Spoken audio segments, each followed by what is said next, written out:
Pegando um pouco esse gancho, assim, hoje, obviamente, você tá num outro patamar, né? Um atleta profissional, disputando sempre em alto nível, campeão olímpico. Mas até você chegar até nesse nível olímpico, de Olimpíada, ser campeão, como que foi pra você realmente viver do boxe? E se hoje um atleta que tá ali tentando chegar, almejar a seleção, como ele consegue viver só do boxe? Porque tem alguns esportes olímpicos que você necessariamente às vezes tem que conciliar. Você disse que no começo também trabalhava na padaria. Sim. Então como que foi e como que tá hoje essa situação? Cara, mudou bastante desde que eu iniciei, mas eu já iniciei numa época boa. Porque eu trabalhei até eu conseguir a minha primeira medalha nacional e conquistar o Bolsa Atleta. Porque, Que é o Bolsa Atleta. exato, o atleta, para viver do boxe, ele tem que ter uma medalha nacional para ele pleitear o Bolsa Atleta. E aí ele já tem uma condição de... Lógico, se ele tiver um custo de vida simples, um estilo de vida simples, ele consegue já custear despesas básicas de treinamento. Então, quando o atleta não tem nenhuma conquista, não tem uma relevância nacional, isso se torna mais difícil. Aí tem que dar uma aula, treinar, chegar em um determinado nível para conquistar uma medalha nacional. E aí, salvo alguns estados que tem fomento estadual, bolsa estadual, alguma coisa, mas eu acho que mesmo sem a medalha nacional é difícil, porque para você conquistar até um benefício estadual é derivado de um ranking. E o ranking ele é baseado nas competições nacionais. Então, o atleta hoje de alto rendimento de nível nacional, de top 3, top 5, ele consegue sobreviver do esporte. Porque tem um Bolsa Atleta que acho que ultrapassa um pouco dos R$1.000, na minha época era R$925. Então eu, como era adolescente ainda, 15 anos, 16 anos, eu ganhava 400 conto trabalhando. Eu consegui o Bolsa Atleta, meio que dobrou, né? Um pouco mais que o dobro do que eu recebia. Eu consegui parar de trabalhar para poder me dedicar só aos treinamentos, porque eu tinha uma rotina com 14 anos, 15 anos, eu tinha uma rotina muito pesada, que eu estudava, eu treinava e eu trabalhava. Então era uma rotina pesada de adulto, já algumas responsabilidades. Eu já chegava no final de semana em casa, que era minha única folga no domingo, eu chegava da padaria à noite, eu já chegava com um saquinho de compra em casa, já ajudava ali minha mãe, já ajudava em algumas despesas, e depois que eu consegui o Bolsa Atleta, isso melhorou. Então a gente critica muito que a estrutura do Brasil ela não é adequada para alguns atletas, mas eu tenho que também enaltecer o que merece ser enaltecido, né? Que é o programa Bolsa Atleta, que há muitos anos já vem beneficiando, contemplando a boa parte dos atletas de alto rendimento e fazendo com que eles tenham condições de viver do esporte. Então eu vivo do esporte desde os meus 16 anos. Depois que eu entrei na seleção, na Marinha, as coisas melhoraram ainda mais.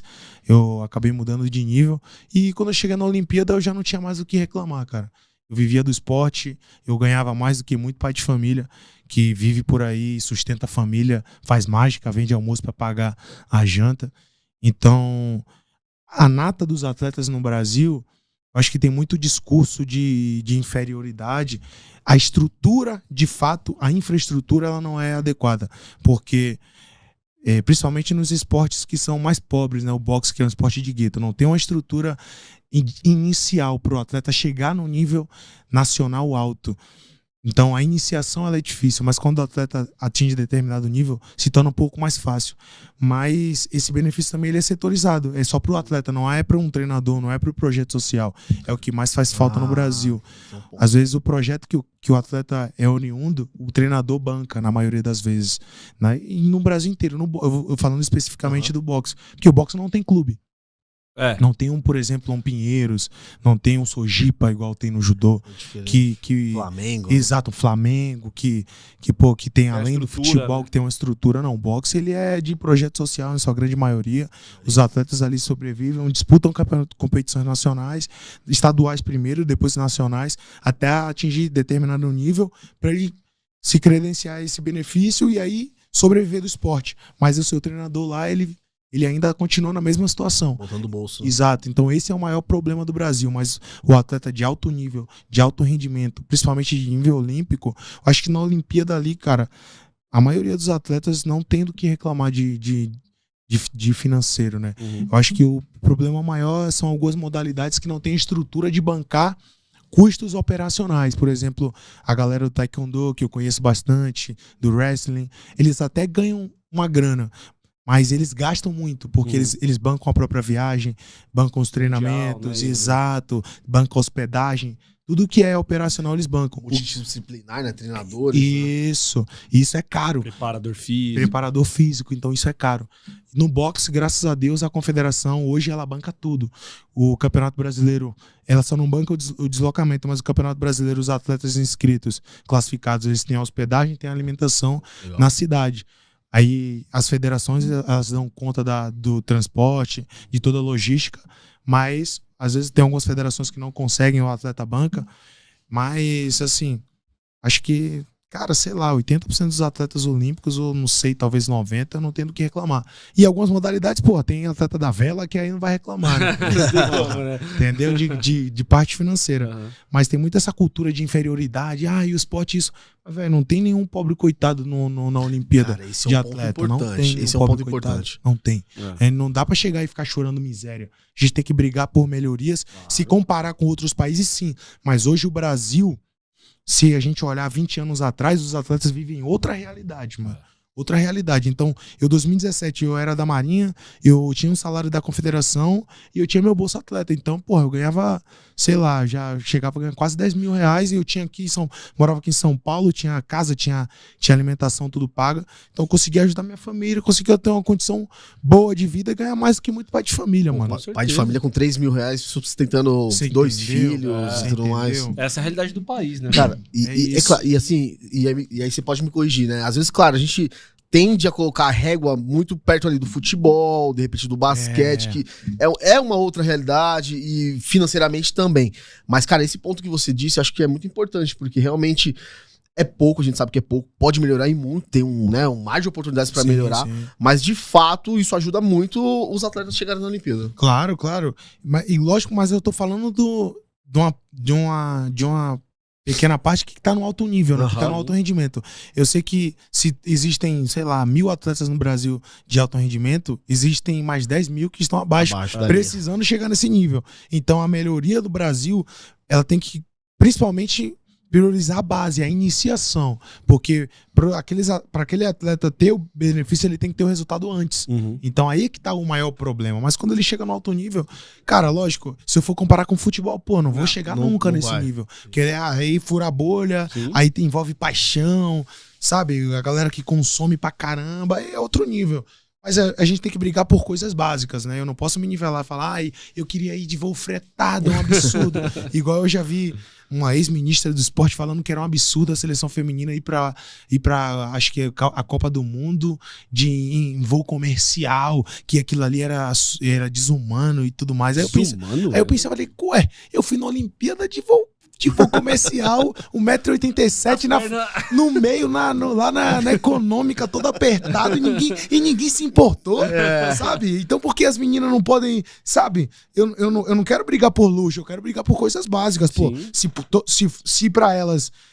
nada contra o futebol feminino, pelo amor de Deus, eu tô só falando sobre uma fala. Se é um absurdo pra um grupo específico, por que pros outros é tão normalizado? Então o problema não é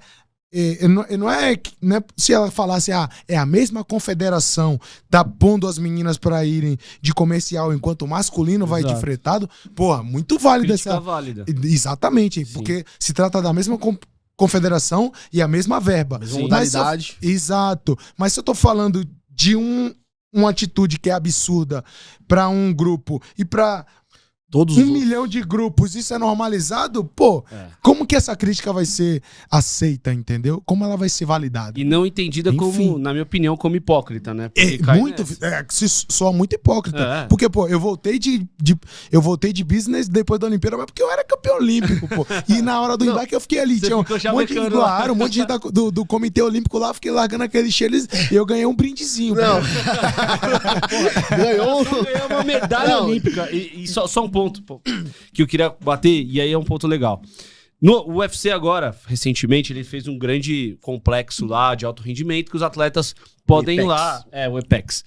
Seria interessante também, não só o boxe, mas de repente as confederações de lutas, de esportes de combate no Brasil se juntassem e fizessem um complexo também para os atletas que são confederados poderem ir lá treinar? Ou se tem algum projeto já nesse sentido? Pô, o que eu sinto falta no Brasil, né? Eu viajei o mundo na seleção, então conheci muitos países onde há complexos esportivos que abrangem a maioria das modalidades esportivas, principalmente modalidades olímpicas.